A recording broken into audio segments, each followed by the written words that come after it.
Starting sir ఇది. అక్కడ అయిన తర్వాత మన పిల్లలందరూ కలిసి ఏం చేసిండు, గుడిసెలు వేసిన తర్వాత ఇదే రాములు నేను దానన్న అయ్యగారు కలిసిన పరిస్థితి ఇట్లా ఉంది. ఎవరంటే మనం గుడిసెలు వేసుకుంటున్నాం, మాకైతే సెట్ కాదు. ఏంటని అంటే ఇక సార్ అప్పుడు నిరంజన్ రెడ్డి సారు అప్పుడు ఏడికి వచ్చిండు, గణపురం వచ్చిండు. గన్పూర్ అప్పుడు పెళ్లి వచ్చిండు, తీసుకురాడు ఉంది నేను చెప్తున్నాను. అయితే అక్కడికి వచ్చిన తర్వాత మేము కాంప్లైంట్ రాసుకొని పోయినాం. సార్ మాకైతే ప్లాట్లు ఎవరు మీరు ప్లాట్లు వేసి ఎవరి ఇల్లుకు వాళ్ళు పంచండి చేసి అని అన్నాను. ఆయన అయితే ఒకటే మాట చెప్పింది, మీరు ఇండ్లు ఏమడుతున్నారు, ప్లాట్లు ఏమడుతున్నారు, నేను ఇంగ్లీష్ తక్కువ అన్నాడు. ఇంగ్లీష్ తక్కువ అని చెప్పిండు. ఇదే వెంకటరావు గరా అని చెప్పేసి ఆయన పిలిచిండు. నాకు ఇల్లు ఎన్ని పడతాయి అన్నాడు. సార్ 40 ఇల్లు. ఆయన ఒక పెద్ద మంచిగా ఆయన అప్పుడప్పుడు 40 ఇల్లు ఒక 2 నెలలు తెచ్చిండు. 2 నెలలు తెచ్చిన తర్వాత ఆయన కూడా రాలే, మమ్మల్ని అందరిని పిలిచిండు. ఇది సత్యం సార్, ఇది మమ్మల్ని మా గేర్లో ఉన్న వాళ్ళు మేము అందరం పోయినాం, ఈడున్న అవతల పోయినాం, మేము పోయినాం, అందరం పోయినాం. ఆయన ఇంటికి పోయిన తర్వాత ఇప్పుడు ప్రస్తుతానికి అక్కడికి డైవర్ట్ అయినాం కాబట్టి చెప్తున్నాను. వినండి నేను చెప్పిన అవతల కాబట్టి నా మాట వినండి. అయితే మేము అందరం అడిగిపోయినాం. పోయిన తర్వాత అయ్యా మీరన్న ప్రకారంగా సారు మంత్రి గారు 40 ఇల్లు ఇచ్చిండు, మనం మీరు కట్టుకుంటారు. నాకైతే అది టెండర్ వేయడానికే నాకు లైసెన్స్ లేదు, నేను ఒక ద్వారా వేయించాలి. మీరందరూ ఓకే అని అంటే ఎవరు సార్ ఒకరు కూడా బాలేశ్వర్ రెడ్డి పేరు రావాలి, పేరు ఒకరంటే కాంట్రాక్ట్ ఎవరు బాలేశ్వర్ రెడ్డి. అందరం మేము కమిట్మెంట్ సార్, అందరం ఆ రోజు కమిట్మెంట్ ఉన్నాం. అందరం మా గేర్ కాడికి మొత్తం కమిట్మెంట్ ఉన్నాం. మాకు 40 ఇళ్ళు కావాలనుకున్నాం, 40 ఇళ్ళు సాగుతుంది.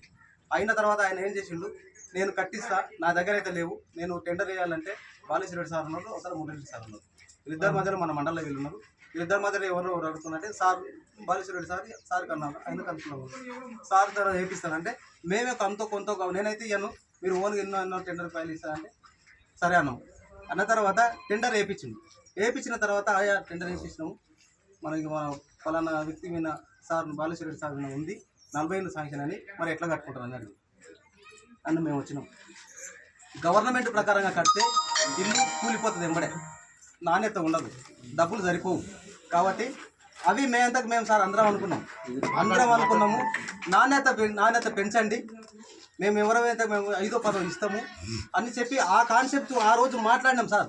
మాట్లాడిన తర్వాత కొద్దిగా గొప్ప డబ్బులు ఇచ్చినాం, గట్టి కట్టండి పిల్లలు గట్టి మెటీరియల్ కోసానికి. ఆయన తిననీకే కాలే, మెటీరియల్ కోసానికి ఇస్తే ఆ పిల్లలకి సరిపోవు, నీళ్ళకే సరిపోవు అని అంటే ఆయన ద్వారా అట్లా చేసిన తర్వాత అట్లా 24 మంది కట్టినాం.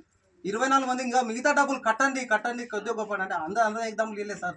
10, 20, 30 ఎవరికి వస్తున్నట్టు ఇచ్చి వస్తుంది. ఆయన వస్తున్నట్టు తీసుకున్నాడు, ఏదో వీళ్ళతో లేవు అని చెప్పేసి ఆయన కింద పుస్తల తాడు అమ్మి బ్యాంకులో తాకట్టు పెట్టి ఏదో మా వాళ్ళకి చేయాలని.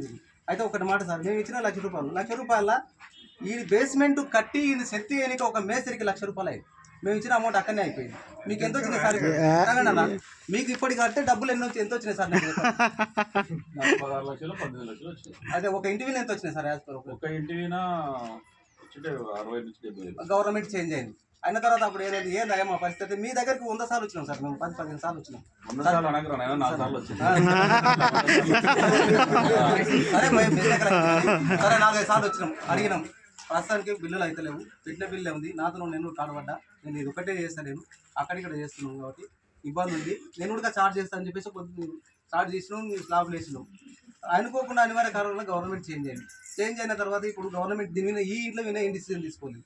అరే ఉత్తగుంటే పాడవుతుంది, మీకు ఇట్లా 24 మంది ఇట్లా ఇచ్చింది కదా, మీరు మీ అంతకు మీరు ఏమన్నా కొద్దిగా గొప్ప ఇస్తా అంటే మళ్ళీ ఆయనతో మళ్ళీ గవర్నమెంట్ వచ్చిన తర్వాత ఏమైనా సాటిస్ఫై చేసి చేద్దాము అని అన్నందుకు జస్ట్ మూవ్ అయినాం అంతే. దీనికి ఇంత రాదా అయిపోయిందా సార్? ఆ రోజు నన్ను కొంచెం మాట్లాడండి సార్.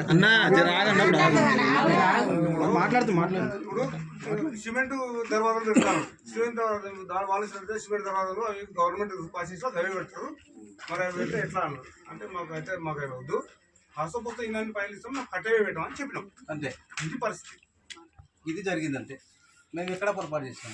ఉంది ల్యాండ్ ఉంది ఇక్కడ లేని వాళ్ళకు, మాకైనా కూడా రెండు ప్లాట్లకు సరిపోయేటంత ఇల్లు ఉంది ఇప్పటికి ప్రస్తుతానికి అక్కడ ఉంది. కట్టుకోండి, ఆడ 2 ప్లాట్లు తిరిగి 2 పడతాయి, కట్టుకోండి. మొత్తం ఎన్ని ఇండ్లు ఉన్నాయి? లేని వాళ్ళు ఆడవాళ్ళు కట్టుకోరు. టోటల్ గా మీ ఊరు లేని వాళ్ళు ఇల్లు కట్టుకోరు. కొంచెం ఇయ్యరా అవకాశం, కొంచెం అవకాశం ఒక నిమిషం, ఒక నిమిషం అవకాశం చెప్తాను. కుటుంబాలు పెరిగినాయి. ఇప్పుడు కాదు సార్ నేను చెప్పొచ్చు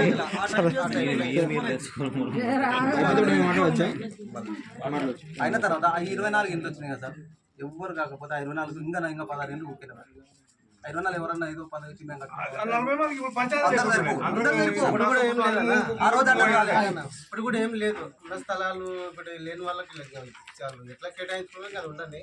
ఇప్పుడైతే ఉన్న స్థలాలు కేటాయిస్తే దానికి అందరం మేము దరఖాస్తు పెట్టుకుంటాము. ఉన్న స్థలాలు లేని వారికన్నా పంపిస్తే బాగుంటది. ఇప్పుడు ఎట్లా ఇంద్రం ప్రోగ్రామ్ ఉంది కదా సార్, ఇంద్రం ప్రోగ్రామ్ ఫస్ట్ ఇస్తున్నాం. ఇస్తున్నారు. అది బీపీఎల్ సర్వే నుంచి ఇస్తా ఉన్నారు.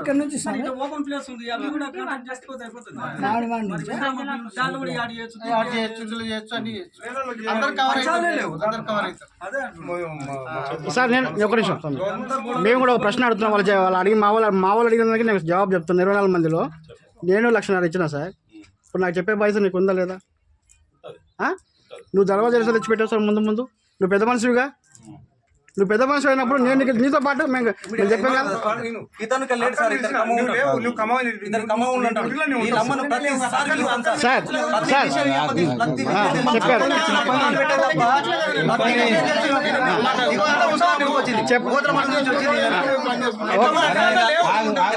అడ్డుకునే తప్ప కార్యక్రమం ముందుకు చెప్పండి అంటే ఎందుకు మొత్తుకుంటున్నారు చెప్పండి. నేను చెప్పండి, వాళ్ళు చెప్పండి, మాట్లాడుతున్నారు.